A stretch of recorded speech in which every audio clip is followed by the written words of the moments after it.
Welcome back to AK academy class. AK academy class में आप सभी का स्वागत है। मैं हूं आदित्य और जैसा कि आप सभी जानते हैं कि बीपीएससी 3.0 और एस्टेट की परीक्षा लगभग पास में ही है आपके। और सबसे पहले तो आपके बीपीएससी 3.0 की जो लगभग एक लाख वैकेंसी यानी कि 90,000 या 80,000 लगभग वैकेंसी आपकी आनी है।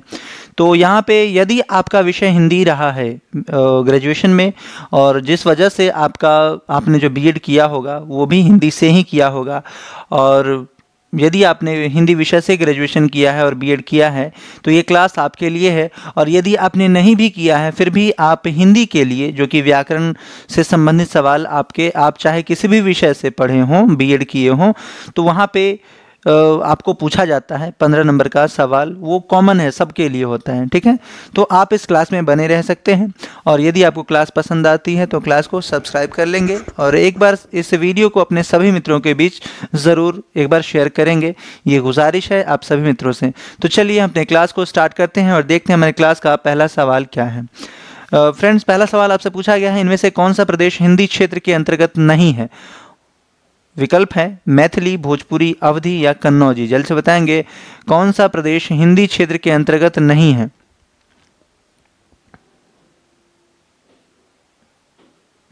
इनमें से कौन सा प्रदेश हिंदी क्षेत्र के अंतर्गत नहीं है। तो यहाँ पे जो सही जवाब होगा वो होगा मैथिली, यानी कि ऑप्शन नंबर फर्स्ट हमारा सही जवाब होगा। ऑप्शन नंबर ए हमारा इस प्रश्न का सही जवाब होगा, ठीक है। और फ्रेंड्स, एक बात मैं और कहना चाहूँगा कि मैं प्रत्येक क्वेश्चन पे थोड़ा सा समय आपको दूंगा, तो प्लीज़ क्या करेंगे, उस समय सीमा के अंदर क्या करेंगे, आप क्वेश्चन का आंसर करने की कोशिश करेंगे, ठीक है। और लगातार नई वीडियो की सूचना अपने मोबाइल में पाने के लिए आप इस क्लास को सब्सक्राइब कर सकते हैं और बेल आइकन को ऑल पे सेट कर सकते हैं, ठीक है। चलिए अगला सवाल आपके सामने है, लखनऊ फैजाबाद में कौन सी बोली बोली जाती है। लखनऊ फैजाबाद मतलब कि लखनऊ के फैजाबाद में कौन सी बोली बोली जाती है, आपको बताना है। मैथिली, भोजपुरी, अवधी या कन्नौजी। जल्दी से बताएंगे इस सवाल का सही जवाब क्या होगा। और फ्रेंड्स, एक बात और मैं कहना चाहूँगा कि यदि आप किसी भी परीक्षा की तैयारी करते हैं जहाँ पे हिंदी विषय से संबंधित सवाल पूछे जाते हैं, चाहे वो व्याकरण से हो चाहे वो साहित्य से हो, तो सभी चीज़ के लिए आपका हिंदी से रिलेटेड जो भी ऑल इन वन सॉल्यूशन आपको इस एके एकेडमी चैनल पे मिलने वाला है। आपको हिंदी के लिए कहीं जाने की ज़रूरत नहीं है। हिंदी विषय के लिए आप ये क्लास निसंकोच ज्वाइन कर सकते हैं, ठीक है। फिलहाल इस सवाल पे आते हैं। सवाल था लखनऊ के फैजाबाद में कौन सी बोली बोली जाती है। तो यहाँ पे जो इस सवाल का सही जवाब होगा वो होगा अवधी, यानी कि विकल्प सी हमारा सही जवाब होगा। विकल्प सी सही होगा, अवधी। लखनऊ फैजाबाद में जो बोली बोली जाती है वो अवधी बोली बोली जाती है, ठीक है। चलते हैं अगले सवाल पे और देखते हैं अगला सवाल। अगला सवाल आपकी स्क्रीन पे है, आपको बताना है पूर्वी हिंदी का विकास अपभ्रंश के किस रूप से हुआ है। शौरसैनी, अर्धमागधी या फिर मागधी या फिर ब्राह्मण। जल्दी से बताएंगे इस सवाल का सही जवाब क्या है। फ्रेंड्स, सवाल है आपसे पूर्वी हिंदी का विकास अपभ्रंश के किस रूप से हुआ है। और मैं आपको बताना चाहूँगा कि बेसिक टू एडवांस लेवल की क्लास जो हमारी हिंदी की चल रही थी व्याकरण की, वो जल्द ही अब पुनः आपके बीच मैं लेके आने वाला हूँ। कल से आपकी वो क्लासेस भी होंगी, ठीक है। 3 क्लासेस हो चुकी हैं, यदि आपने नहीं देखा है तो आप उसे जाके देखिए और फिर अगली क्लास में भी ज़रूर ज्वाइन कीजिए, ठीक है। तो चलिए इस सवाल था आपके सामने, पूर्वी हिंदी का विकास अपभ्रंश के किस रूप से हुआ है, यह आपसे पूछा गया था। तो अर्धमागधी यहाँ पे हमारा सही जवाब होगा, अर्धमागधी से हुआ है, ठीक है। अर्धमागधी यानी कि ऑप्शन नंबर बी हमारा सही जवाब होगा। और इस प्रकार से इस सवाल का सही जवाब है अर्धमागधी। चलते हैं अगले सवाल पे। मगही किस उपभाषा वर्ग की बोली है। जल्द से बताएंगे कि मगही किस उपभाषा वर्ग की बोली है। पंजाबी, हिंदी, पूर्वी हिंदी, बिहारी या फिर राजस्थानी। जल्द से बताएंगे इस सवाल का सही जवाब क्या होगा। मगही किस उपभाषा वर्ग की बोली है। तो फ्रेंड्स, यहाँ पे जो हमारा सही जवाब होगा वो होगा बिहारी, ठीक है। बिहारी यहाँ पे सही जवाब होगा कि मगही किस उपभाषा वर्ग की बोली है। तो बिहारी की ही एक उपभाषा है, ठीक है। सब लैंग्वेज के रूप में से बिहारी को माना जाता है, ठीक है। और बिहार में ही मगही, शायद पटना में मगही बोली शायद नहीं बोली ही जाती है, मगही भाषा, ठीक है। और यदि आप पटना से होंगे तो आपको पता होगा कि मगही कैसे बोली जाती है। ठीक है, चलिए अगले सवाल पे आते हैं। अगला सवाल आपके सामने है, इनमें से कौन सा शब्द नित्य बहुवचन है, मतलब हमेशा बहुवचन के रूप में प्रयोग में लाया जाता है, ये आपको बताना है। सामग्री, दर्शन, सोना या जनता, जल्द से बताएंगे। इस सवाल का सही जवाब क्या होगा। सवाल है आपके सामने, इनमें से कौन सा शब्द नित्य बहुवचन है, सामग्री, दर्शन, सोना या जनता। तो फ्रेंड्स यहाँ पे जल्द से आंसर करेंगे इसका। तो फ्रेंड्स यहाँ पे जो हमारा राइट जवाब होगा वो होगा सामग्री, यानी कि सामग्री जो है हमेशा मतलब नित्य मतलब हमेशा बहुवचन के रूप में इस्तेमाल किया जाता है। इस बात को ध्यान में रखेंगे, सामग्री हमेशा बहुवचन के रूप में इस्तेमाल किया जाता है। अगले सवाल पे आते हैं, अगला सवाल देखते हैं। अगला सवाल आपके सामने है, पावन का संधि विच्छेद आपको करना है, जल्द से बताएंगे। पा धन वन या पो धन अन या फिर पाव धन अन या फिर पौ धन अन, जल्द से बताएंगे। और ये सवाल आपके बीपीएससी में पूछे गए हैं। ठीक है, तो इसको इग्नोर ना करें, ये आपका वीवीआई के रूप में इसको याद कर लें। ठीक है, तो पावन और एस्टेट में भी पूछा गया है। ठीक है, ये सवाल जो पावन है ये एस्टेट में भी पूछा गया सवाल है, तो इसको इग्नोर ना करें, इसको याद ही कर लें। ठीक है, तो इस सवाल का जो सही जवाब होगा, जल्द से जवाब देंगे कि इसका सही जवाब क्या होगा। पावन का सही संधि विच्छेद क्या होगा।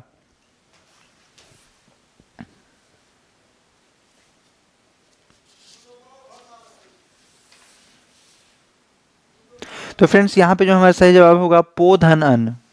ठीक है, पौ धन अन जो है ये हमारा सही जवाब होगा।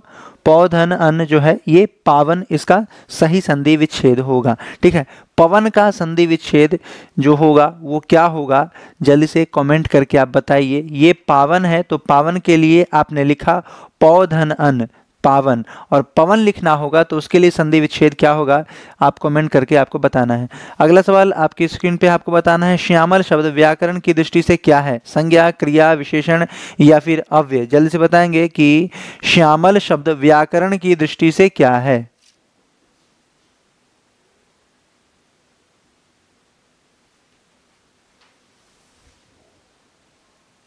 तो फ्रेंड्स यहाँ पे जो हमारा सही जवाब होगा श्यामल विशेषण हो जाएगा। ठीक है, विशेषण। ठीक है, हमारा जो सही जवाब होगा, एक मिनट, श्यामल शब्द था ना, श्यामल शब्द जो है ये विशेषण हो जाएगा। ठीक है, विशेषता बता रहा है, मतलब किसी के रंग का। ठीक है, सांवले रंग का है वो व्यक्ति। ठीक है, तो ये विशेषता बताने का काम करता है, इसलिए ऑप्शन नंबर सी हमारा सही जवाब होगा। चलते हैं अगले सवाल पे। इनमें से कौन सर्वनाम का भेद नहीं है, यह आपको बताना है। पुरुषवाचक, संबंधवाचक, गुणवाचक या प्रश्नवाचक, जल्दी से बताएंगे इस सवाल का सही जवाब क्या होगा। इनमें से कौन सर्वनाम का भेद नहीं है, पुरुषवाचक, संबंधवाचक, गुणवाचक या प्रश्नवाचक।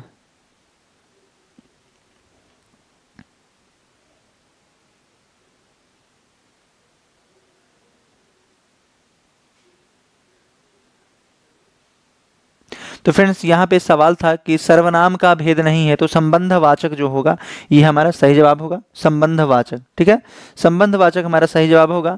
कौन सर्वनाम का भेद नहीं है, तो संबंधवाचक जो है सर्वनाम का भेद नहीं है, जबकि पुरुषवाचक, गुणवाचक और प्रश्नवाचक सर्वनाम का भेद है। अगले सवाल पे आते हैं, शुद्धोधन का सही संधि विच्छेद बताना है आपको। शुद्धोधन का सही संधि विच्छेद क्या होगा।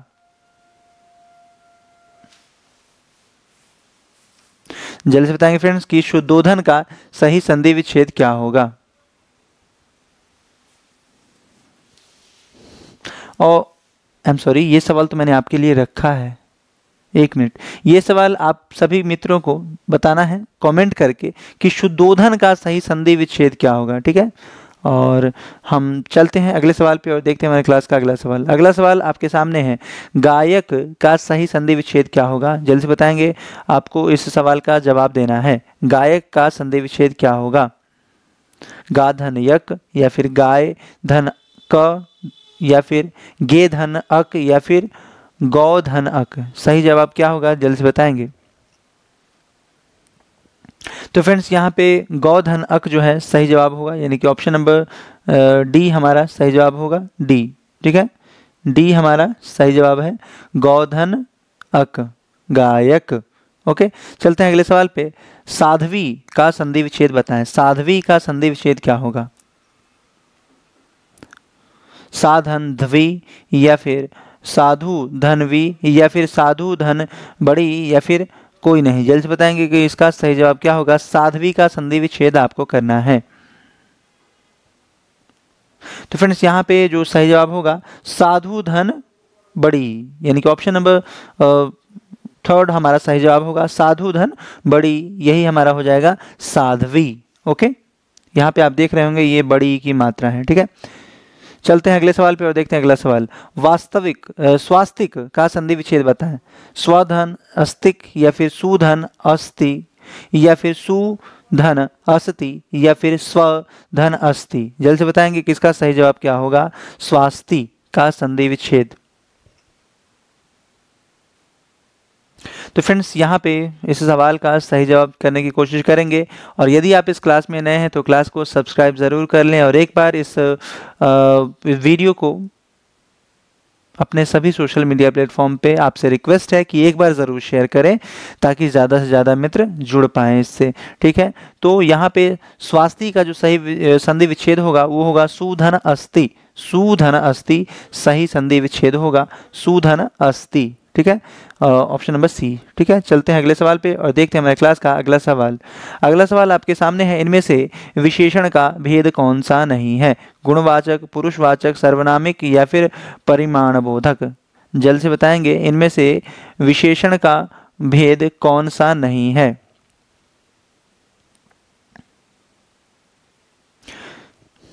जल्द से बताएंगे फ्रेंड्स कि इसका सही जवाब क्या होगा। इनमें से विशेषण का भेद नहीं है।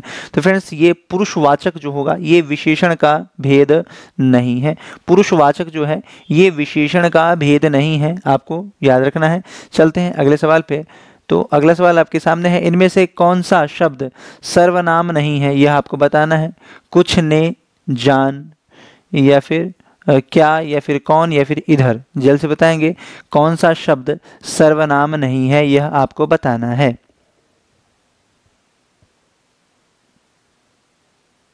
तो फ्रेंड्स यहाँ पे इस सवाल का जो सही जवाब होगा वो होगा इधर, यानी कि ऑप्शन नंबर डी हमारा सही जवाब होगा। इधर जो है ये सर्वनाम नहीं है, इधर सर्वनाम नहीं है। ठीक है, चलते हैं अगले सवाल पर और देखते हैं हमारे क्लास का अगला सवाल। अगला सवाल आपके स्क्रीन पे है, आपको बताना है इनमें से कौन गुणवाचक विशेषण नहीं है। काला, 50, लंबा या युवा। जल्द से बताएंगे, और ये काफ़ी इजी सा सवाल है। ठीक है, इनमें से कौन गुणवाचक विशेषण नहीं है।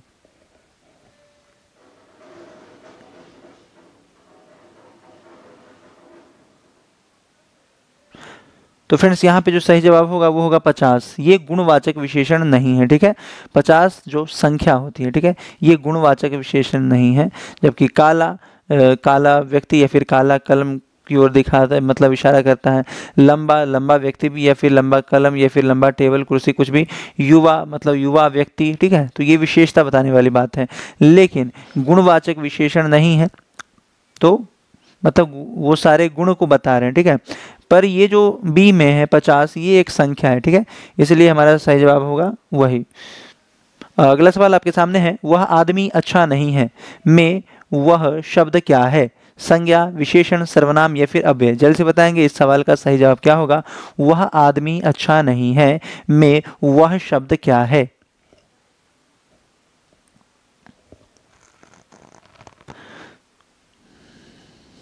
तो फ्रेंड्स यहाँ पे जो हमारा सही जवाब होगा वो होगा विशेषण। आपको ध्यान में रखना है, विशेषण हमारा सही जवाब होगा। वह आदमी अच्छा नहीं है, तो ये विशेषण हो गया। ठीक है, व्यक्ति के बारे में उसकी विशेषता को बता रहा है वह। ठीक है, तो विशेषण शब्द हो गया वह। अगला सवाल है आपके सामने। इनमें से कौन सा सर्वनाम पुरुषवाचक नहीं है। कोई, मैं, आप या वे। जल्द से बताएंगे कौन सा सर्वनाम पुरुषवाचक नहीं है।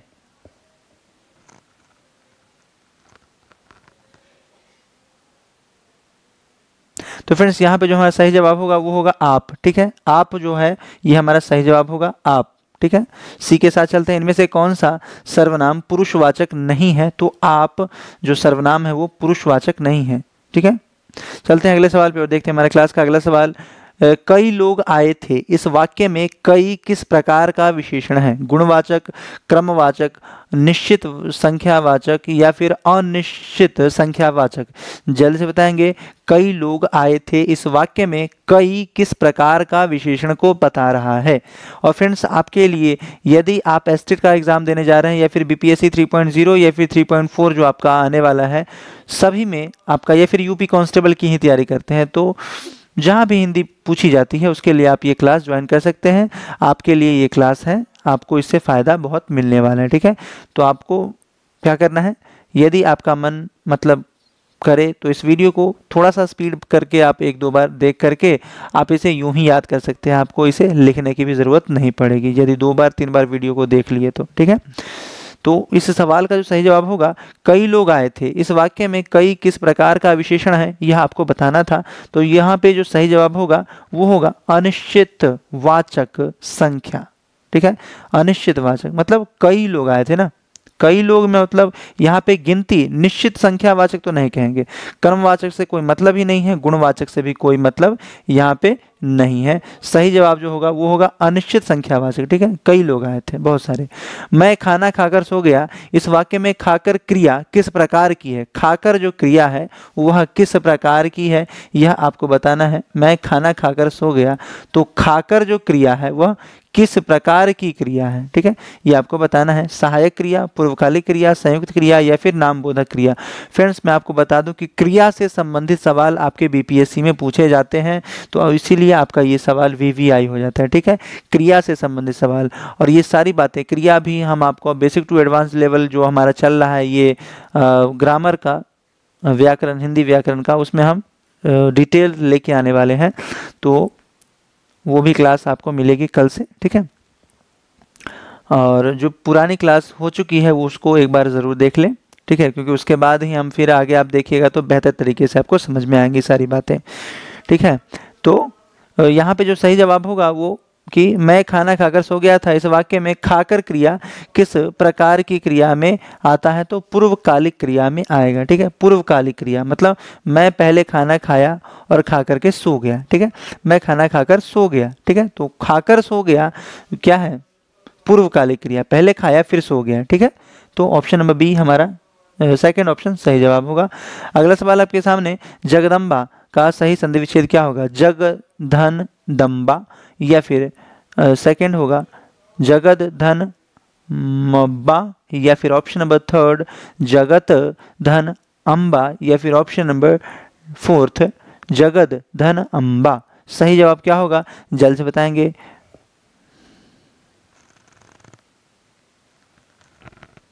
तो फ्रेंड्स यहाँ पे जो हमारा सही जवाब होगा वो होगा जगत धन अम्बा। जगत धन अम्बा हमारा सही जवाब होगा। जग तहलंत धन अम्बा, जग तहलंत धन अम्बा, यानी कि ऑप्शन नंबर बी के साथ चलेंगे। ठीक है, और देखते हैं हमारे क्लास का अगला सवाल क्या है। अगला सवाल है, भवदीय का सही संधि विच्छेद बताएं। फ्रेंड्स संधि विच्छेद से आपके बीपीएससी में 2 से 3 सवाल, 2 सवाल तो निश्चित रूप से आने हैं, तो संधि विच्छेद को इग्नोर ना करें। ठीक है, तो भवदीय का सही संधि विच्छेद क्या होगा यह आपको बताना है।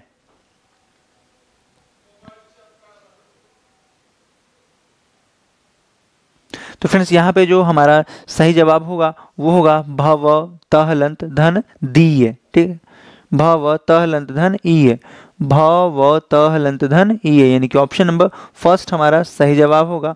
भव तहलंत धन ईय सही जवाब होगा। चलते हैं अगले सवाल पे। अगला सवाल है, अंतर्देशीय का सही संधि विच्छेद क्या होगा? अंतर्देशीय का सही संधि विच्छेद क्या होगा? अंतर्धन देशीय, या फिर अंतधन देशीय, या फिर अंतःधन देशीय, या फिर अंतर्देशीय? जल्द से बताएंगे इसका सही जवाब क्या होगा। चौथा ऑप्शन तो आप ऐसे ही छाट सकते हैं, क्योंकि चौथा ऑप्शन का कोई मतलब ही नहीं बनता, वो पूरा लिख दिया गया है, तो टाइपिंग मिस्टेक है। आपके पास 3 ही विकल्प हैं सही करने के लिए। अंतर्देशीय का संधि विच्छेद क्या होगा? तो फ्रेंड्स यहाँ पे जो सही जवाब होगा वो होगा अंतःधन देशीय, यानी कि ऑप्शन नंबर थर्ड हमारा सही जवाब होगा। अंतःधन देशीय अंतर्देशीय होता है, अंतःधन देशीय अंतर्देशीय। अगला सवाल आपके सामने है, तुम व्याकरणिक दृष्टि से क्या है? तुम जो है व्याकरण की दृष्टि से क्या है ये आपको बताना है। तुम व्याकरण की दृष्टि से क्या है? संज्ञा, विशेषण, सर्वनाम या फिर अव्यय? जल्द से बताएंगे तुम व्याकरणिक दृष्टि से क्या है। और फ्रेंड्स अभी तक यदि आपको सेशन पसंद आया है तो एक बार लाइक ज़रूर करेंगे और जल्द से सवाल का जवाब दीजिए। तुम व्याकरणिक दृष्टि से यानी कि व्याकरण की दृष्टि से तुम क्या है यहाँ पे, तो ये जो होगा वो होगा सर्वनाम। ठीक है, सर्वनाम मतलब राम बहुत अच्छा है और राम का भाई तुमसे भी अच्छा है। तुमसे मतलब किसके लिए, राम के लिए उपयोग में लाया जा रहा है। ठीक है, चलते हैं अगले सवाल पे। अगला सवाल आपके सामने है, इनमें से कौन जातिवाचक संज्ञा है, लड़का, राधा, हिमालय या गंगा। जल्द से बताएंगे इसका सही जवाब क्या होगा, जातिवाचक संज्ञा। ठीक है, ये संज्ञा से आपके बीच सवाल है और जल्द से बताएंगे। और यहाँ पे मैंने कोशिश की है कि आपका व्याकरण से संबंधित जो भी लगभग पोर्शन है वो मैं आपको इसमें कवर करवा दूं। ठीक है, तो आपको बताना है कि कौन जातिवाचक संज्ञा है।